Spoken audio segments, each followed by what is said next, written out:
అందరికీ నమస్కారం. కర్మ, కర్మ రిటర్న్స్ అనేటటువంటి మాట చాలా ఈ మధ్య అందరూ విపరీతంగా వాడుతున్నారు. మనం ఏం చేస్తే అదే మనకొస్తుంది అని చెప్పటం అనమాట. ఏది చేస్తే అదే మనకొస్తుందంటే నిజంగానే ఒక విషయం ఆలోచించండి. ఓ మామిడి చెట్టు ఎక్కి పండు కోసం మామిడి పండే కదా వస్తుంది. జామ చెట్టు ఎక్కి పండు కోసం జామ పండు వస్తుంది. ఏ పని చేస్తే ఆ పనే వస్తుందనే దానికి ఇదే ఉదాహరణ. వీటికి ఒకసారి కర్మ ఎంత గొప్పవారైనా కూడా కర్మని దాటి ఎవరూ పోలేరు అనేది చాలా నిర్వివాదాంశం. అసలు దానికి అటు ఎటువంటి దాంట్లో డిస్కౌంట్స్ లేనటువంటి విషయం. ఏదైనా సరే జరిగితే తప్పనిసరిగా మనం ఏది చేస్తే అదే వస్తుంది. మంచి చెయ్యి మంచి వస్తుంది. అవతల వాళ్ళతో నవ్వుతూ స్నేహంగా మాట్లాడు, వాళ్ళు తిరిగి స్నేహంగా నవ్వుతూ మాట్లాడతారు. వాళ్ళని వాళ్ళతో కోపంగా ఉండు, వాళ్ళు మన పట్ల కోపంగా ఉంటారు. వాళ్ళని దండించు, మళ్ళీ వాళ్ళు ఇదంతా కూడా కర్మ ఎలాంటిదంటే అద్దం ముందర ఉన్న పిచ్చుక లాంటిది. అద్దం ముందర పిచ్చుక చూసి ఏదేదో కిచకిచమంటూ ఉంటుంది, అవతలదే కిచకిచమంటూ ఉంటుంది. అంతకు మించి ఇంకొక ఉపమానం కూడా దీనికి గొప్ప ఉపమానం లేదు. ఎంత గొప్ప గొప్ప వాళ్ళైనా సరే కర్మని తప్పుకోలేరు. కర్మను పాటించి అవశ్యం అనుభోక్తవ్యం. కృతం కర్మ శుభం అని మన శాస్త్రాలు చెప్తున్నాయి. ఎటువంటి శుభకర్మ చేసినా అశుభకర్మ చేసినా తప్పనిసరిగా ఆ కర్మని మనం అవశ్యం అనుభోక్తవ్యం, తప్పనిసరిగా అనుభవించి తీరవలసిందే అని. దీంట్లో కొన్ని శుభకర్మల గురించి చెప్పుకుందాం, ఒకసారి అశుభకర్మ గురించి చెప్పుకుందాం.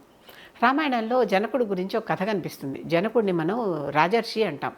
అంటే ఋషుల్లో రకరకాల వారు ఉన్నారు. దేవర్షి, రాజర్షి, మహర్షి, ఋషి, ఇలా రకరకాలైనటువంటి మనకి లెవెల్స్లో ఋషులు ఉన్నారు. దేవర్షి అంటే నారదుడు లాంటి వాళ్ళు. ఈయన రాజర్షి. బ్రహ్మర్షి, మధ్యలో బ్రహ్మర్షులు ఉన్నారు. వశిష్ఠుడు, విశ్వామిత్రుడు మొదలైనటువంటి వారు. దేవర్షి తర్వాత బ్రహ్మర్షి, బ్రహ్మర్షి తర్వాత రాజర్షి, రాజర్షి తర్వాత మహర్షి, మహర్షి తర్వాత ఋషి. ఇది ఆర్డర్. జనకుడు రాజర్షి. ఒకరోజు ఆయన చక్రవర్తి కదా, సింహాసనం మీద కూర్చుని సభలో కూర్చుని దర్బారులో చక్కగా ఏదో పెద్ద రాజకార్యం చేస్తున్నప్పుడు ఒక గోచి పెట్టుకుని రకరకాల జటలతో శిఖలు కప్పేసుకున్నటువంటి ఒక ఋషి వచ్చి, ఒక ముని వచ్చి అడిగాడు. ముని అనకూడదేమో, మౌనంతో ఉండేవాడిని ముని అంటారు.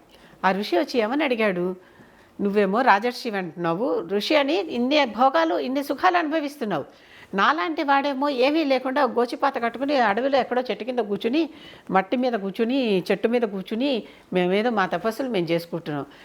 నీకు అసలు ఋషి అని చెప్పుకునే అర్హత ఉందా అని అడిగాడు. నేను ఋషినేనయ్యా అన్నాడు ఈయన. లేదు, నువ్వు అన్ని అబద్ధాలు చెప్తున్నావు, నువ్వు ఋషివి కాదన్నాడు. నా యోగం ఇది, తప్పదు, నేను అనుభవించి తీరవలసిందే. ఈ ఇంత వైభోగాన్ని నేను అనుభవించి తీరవలసిందే, నేను తప్పుకోలేను, దీని నుంచి దాటిపోలేను అని జనకుడు చెప్పాడు. ఈ వచ్చినటువంటి అతిథి వినకుండా పద నాతో పాటు తీసుకెళ్తాను, అడవిలో చెట్టు కింద కూర్చోబెడతా. అడవిలో చెట్టు కింద కూర్చోబెట్టాక అప్పుడు నీకు ఏం జరుగుతుందో వైభోగం నేను చూస్తానన్నాడు. సరే పద, నువ్వు ఎలా వెళ్దామంటే అలాగే వెళ్దావు, నువ్వు పరీక్షించుకుంటానంటే పరీక్షించుకో, నేను అన్నిటికీ సమానంగా చూసేవాడే ఋషి కదా, ఏదైనా నాకు ఒకటే అన్నాడు. ఆ ఋషి వెనకాల నడుచుకుంటూ వెళ్ళాడు. ఇద్దరు వెళ్ళారు. ఒక అరణ్యంలోకి వెళ్ళి ఒక నిర్మానుష్యంగా ఉన్న చోట ఒక చెట్టు కింద కూర్చొని, ఇక్కడ నేను కూర్చొని నేను ముక్కు మూసుకుని తపస్సు చేసుకుంటున్నా, నువ్వు కూడా ముక్కు మూసుకుని తపస్సు చేసుకొని జనకుడికి ఒక ఇన్స్ట్రక్షన్ ఇచ్చాడు.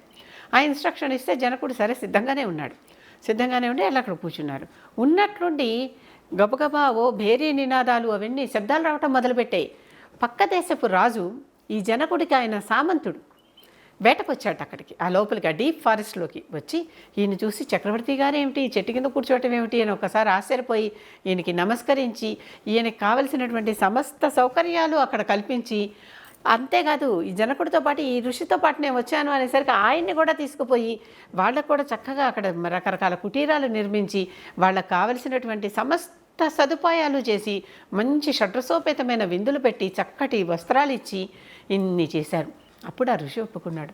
నిజమే, వైభోగం కూడా ఒక కర్మే. ఇది కూడా ఎప్పుడో మనం చేసిన పుణ్యానికి ఇప్పుడు ఆ పుణ్య విశేషాన్ని ఇప్పుడు మనం ఇలా ఉన్నాం కనుక తప్పనిసరిగా మనకి ఇది వచ్చింది, ఈ పుణ్యం అనుభవించవలసిన పుణ్యమే అని అప్పుడు ఆయన ఒప్పుకున్నాడు. కనుక పుణ్యం అనుభవించాల్సి వచ్చినా తప్పనిసరిగా అనుభవించాల్సిందే, అదేవిధంగా పాపం అనుభవించాల్సి వచ్చినా తప్పనిసరిగా అనుభవించాల్సిందే.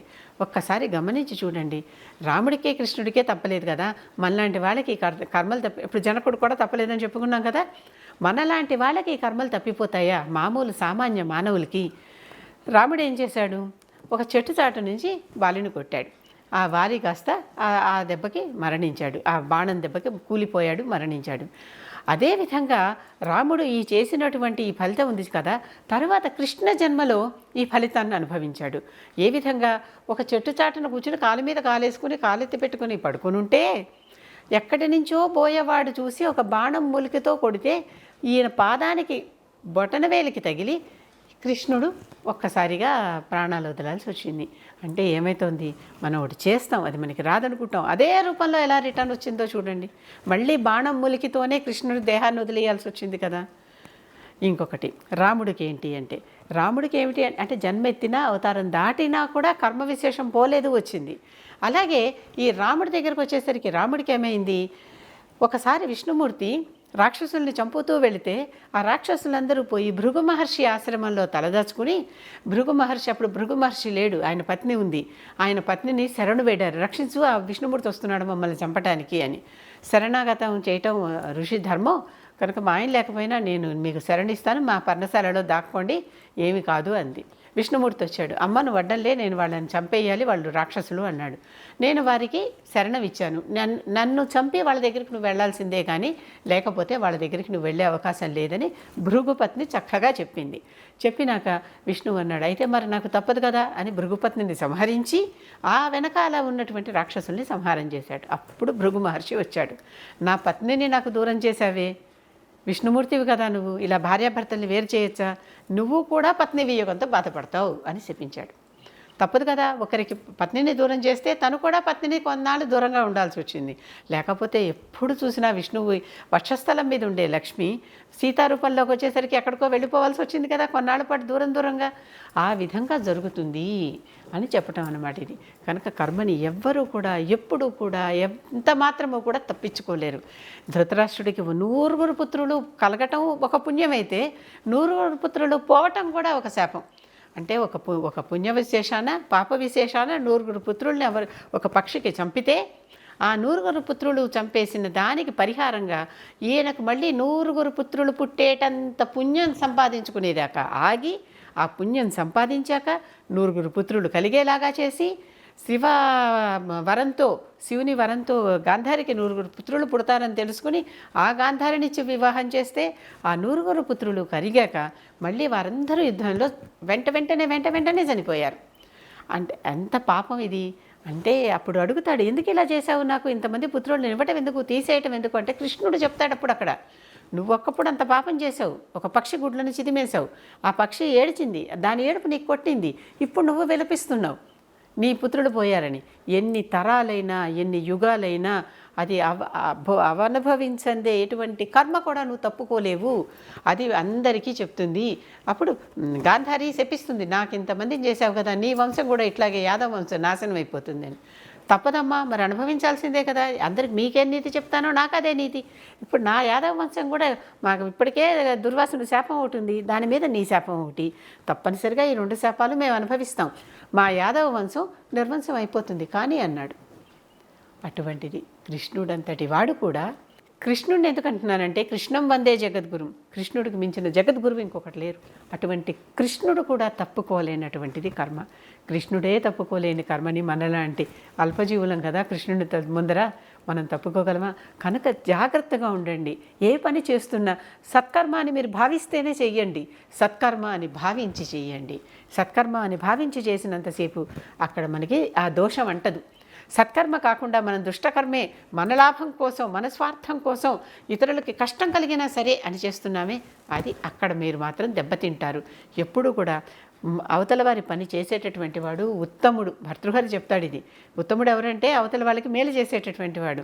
మధ్యముడు ఎవరంటే అవతల వాళ్ళ పనితో పాటు తన పని కూడా చేసుకునేటటువంటి వాడు. అధముడు ఎవడంటే అవతల వాళ్ళ పని పాడు చేసి తన పని బాగు చేసుకునేవాడు.